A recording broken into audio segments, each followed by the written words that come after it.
Senator Daines from Montana is recognized. Chairman, thank you. I was one of the first U.S. officials to visit Ukraine following Putin's invasion on February 24th. That was mid-April. I went over. And following that visit, I saw Putin's atrocities firsthand. In fact, I brought a New York Times reporter with me as we went and saw the atrocities there in the Bucha area, of course, kind of north and a bit to the west of Kyiv. I pushed the Biden administration on my return to take immediate actions to reopen the U.S. Embassy, as well as to send more lethal aid to the Ukrainian people.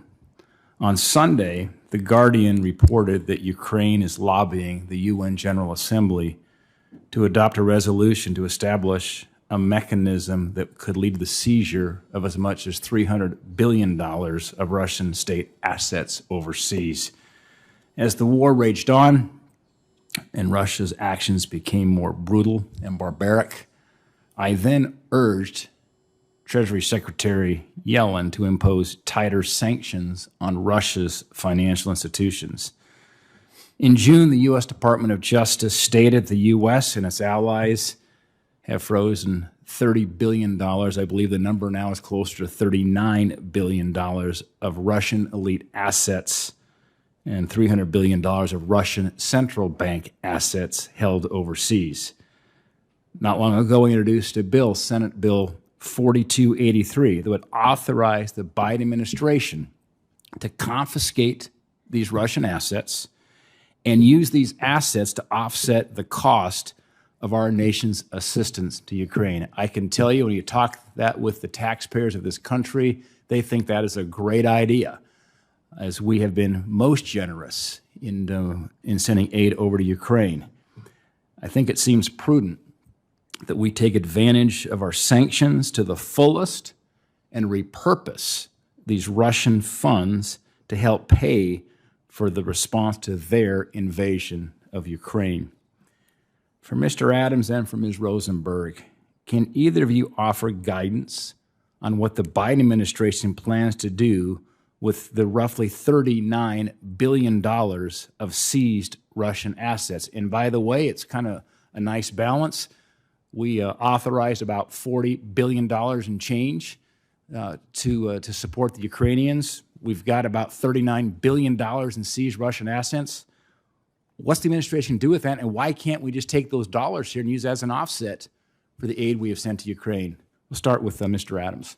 Thank you, Senator. The concern behind the question is entirely felt within the department and the administration, heartfelt by the people at the task force. And the task force, the department, stands ready to work with you, your office, with the committee, with the Senate to talk about legislation that has been proposed, that may be proposed, that may further expand our ability to go after. Just, and then thank you for that. And heartfelt, that's great. Concern, it's wonderful, but why aren't we taking action? What is the barrier prohibiting us from taking these seized assets here and using those to offset the aid that we send to Ukraine? The taxpayer would love to see that, I can tell you that. Thank you, Senator. So to go directly to the hurdles here, with respect to frozen assets, which I think is a key distinction here between what has been seized pursuant to our warrants and what's the frozen asset number that you, if you were looking at your tally, what's that number? I think that's the number that you're referring to. Yeah, correct. Okay, just make sure we're on the same page, because that does match virtually what we sent to Ukraine. It's around about $40 billion. And there are, with respect to frozen assets that sit in bank accounts, that sit in securities holdings, those are not entirely coextensive with what is today forfeitable. What we can bring a seizure warrant to go and ultimately divest all ownership. How much do you think we could provide a seizure warrant and actually take?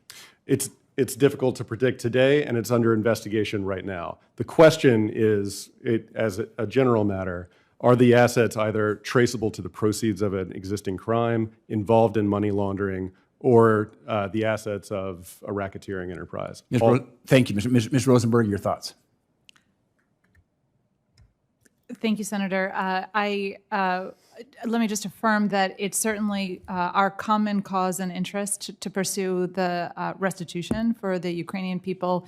I would associate myself with the sentiment that it's challenging to to move from frozen assets to forfeited assets, and there's a distinction between assets that are state assets versus assets that apply to oligarchs or to individuals, creating different legal standards for the both of them. Additionally, some of those assets that you've noted are held in the United States in U.S. jurisdiction, and others are held abroad. It's most important that we move in parallel to certain of our international counterparts in order to have consistency and credibility across our regimes. Would legislation help? Senator, from the department's perspective, there are proposals that the department is engaged with the Senate on that would help, I think, expand our ability both to investigate and ultimately to pursue the forfeiture of assets that are under consideration. All right. Thank you. Thanks, Senator Daines.